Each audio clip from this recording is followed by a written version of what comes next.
बोलिए रामायण मैया की जय। श्यावर रामचंद्र जी की जय। यह रामचरितमानस जैसा है, जिस प्रकार बना है और जिस हेतु से जगत में इसका प्रचार हुआ, अब वही सब कथा मैं श्री उमा महेश्वर का स्मरण करके कहता हूँ।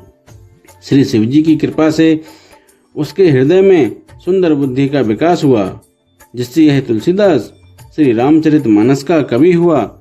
अपनी बुद्धि के अनुसार तो वह इसे मनोहर ही बनाता है, किंतु फिर भी हे सज्जनों, सुंदर चित्त से सुनकर इसे आप सुधार लीजिए। सुंदर सात्वित्व की बुद्धि भूमि है, हृदय ही उसमें गहरा स्थान है। वेद पुराण समुद्र हैं और साधु संत मेघ हैं। वे साधु रूपी मेघ श्री राम जी के सुयस रूपी सुंदर मधुर मनोहर और मंगलकारी जल की वर्षा करते हैं। सगुण लीला का जो विस्तार से वर्णन करते हैं, वही राम सुयस रूपी जल की निर्मलता है, जो मल का नाश करती है। और जिस प्रेम भक्ति का वर्णन नहीं किया जा सकता, वही इस जल की मधुरता और सुंदर शीतलता है। वह राम सुयस रूपी जल सत्कर्म रूपी दान के लिए हितकर है और श्री राम जी के भक्तों का तो जीवन ही है। वह पवित्र जल बुद्धि रूपी पृथ्वी पर गिरा और सिमट कर सुहामने कान रूपी मार्ग से चला और मानस हृदय रूपी श्रेष्ठ स्थान में भरकर वहीं स्थिर हो गया। वही पुराना होकर सुंदर, रुचिकर, शीतल और सुखदायी हो गया। इस कथा में बुद्धि से विचार कर जो चार अत्यंत सुंदर और उत्तम संवाद भुसुंडी गरुड़, शिव पार्वती, याज्ञवल्क भरद्वाज और तुलसीदास और संत रचे हैं, वही इस पवित्र और सुंदर सरोवर के चार मनोहर घाट हैं। 7 कांड ही इस मानस सरोवर की सुंदर 7 सीढ़ियां हैं, जिनको ज्ञान रूपी नेत्रों से देखते ही मन प्रसन्न हो जाता है। श्री रघुनाथ जी की निर्गुण प्राकृतिक गुणों से अतीत और निर्बाध एक रस महिमा का जो वर्णन किया जाएगा, वही इस सुंदर जल की अथाह गहराई है। श्री रामचंद्र जी और सीता जी का यश अमृत के समान जल है। इसमें जो उपमाएं दी गई हैं, वही तरंगों का मनोहर विलास हैं। सुंदर चौपाइयां ही इसमें घनी फैली हुई पुरैन कमलिनी हैं और कविता की युक्तियां सुंदर मणि मोती उत्पन्न करने वाली सुहावनी सीपियां हैं। जो सुंदर छंद, सोरठे और दोहे हैं, वही इसमें बहुरंगे कमलों के समूह सुशोभित हैं। अनुपम अर्थ, ऊंचे भाव और सुंदर भाषा ही पराग, पुष्परज, मकरंद, पुष्परस और सुगंध हैं। सत्कर्मों पुण्यों के पुंज भवनों की सुंदर पंक्तियां हैं। ज्ञान, वैराग्य और विचार हंस हैं। कविता की ध्वनि, वक्रोक्ति, गुण और जाति ही अनेकों प्रकार की मनोहर मछलियां हैं। अर्थ, धर्म, काम, मोक्ष, ये चारों ज्ञान विज्ञान का विचार के कहना, काव्य के 9 रस, जप, तप, योग और वैराग्य के प्रसंग, ये सब इस सरोवर के सुंदर जलचर जीव हैं। सुकृति, पुण्यात्मा जनों के, साधु के और श्री राम नाम के गुणों का गान ही विचित्र जल पक्षियों के समान है। संतों की सभा ही इस सरोवर के चारों ओर की अमराई आम की बगीचियां हैं और श्रद्धा वसंत ऋतु के समान कही गई है। नाना प्रकार से भक्ति का निरूपण और क्षमा, दया तथा दम, इंद्रिय निग्रह, लताओं के मंडप हैं। मन का निग्रह, यम, अहिंसा, सत्य, अस्तेय, ब्रह्मचर्य और अपरिग्रह, नियम, शौच, संतोष, तप, स्वाध्याय और ईश्वर प्राणिधान ही उनके फूल हैं। ज्ञान फल है और श्रीहरि के चरणों में प्रेम ही इस ज्ञान रूपी फल का रस है, ऐसा वेदों ने कहा है। इस रामचरितमानस में और भी जो अनेक प्रसंगों की कथाएं हैं, वे ही इसमें तोते, कोयल आदि रंग बिरंगे पक्षी हैं। कथा में जो रोमांच होता है, वही वाटिका, बाग और वन है, और जो सुख होता है, वही सुंदर पक्षियों का विहार है। निर्मल मन ही माली है, जो प्रेम रूपी जल से सुंदर नेत्रों द्वारा उनको सींचता है।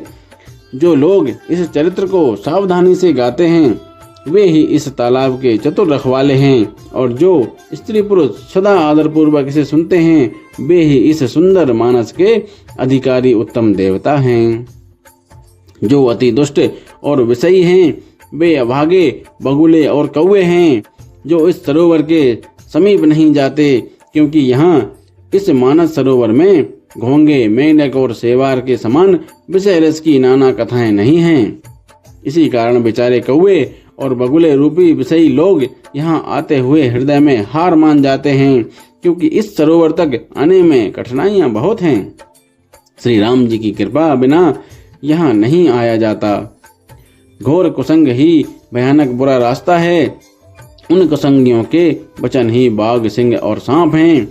घर के कामकाज और गृहस्थी के भांति भांति के जंजाल ही अत्यंत दुर्गम बड़े बड़े पहाड़ हैं। मोह, मद और मान ही बहुत ही बड़े बीहड़ वन हैं, और नाना प्रकार के कुतर्क ही भयानक नदियां हैं। जिनके पास श्रद्धा रूपी राह खर्च नहीं है और संतों का साथ नहीं है, और जिनको श्री रघुनाथ जी प्रिय नहीं हैं, उनके लिए यह मानस अत्यंत ही अगम है। अर्थात श्रद्धा, सत्संग और भगवत प्रेम के बिना कोई इसको नहीं पा सकता। यदि कोई मनुष्य कष्ट उठाकर वहां तक पहुंच भी जाए तो वहां जाते ही उसे नींद रूपी जूड़ी आ जाती है। हृदय में मूर्खता रूपी बड़ा बड़ा जाड़ा लगने लगता है, जिससे वहां जाकर भी वह अभागा स्नान नहीं कर पाता। उससे उस सरोवर में स्नान और उसका जलपान तो किया नहीं जाता, वह अभिमान सहित लौट आता है। पर यदि कोई उससे वहां का हाल पूछने आता है तो वह अपने अभाग्य की बात ना कहकर सरोवर की निंदा करके उसे समझाता है। ये सारे विघ्न उसको नहीं व्यापते, बाधा नहीं देते। जिसे श्री रामचंद्र जी सुंदर कृपा की दृष्टि से देखते हैं, वही आदर पूर्वक इस सरोवर में स्नान करता है और महान भयानक त्रिताप से, आध्यात्मिक, अधिदैविक, अधिभौतिक तापों से नहीं जलता।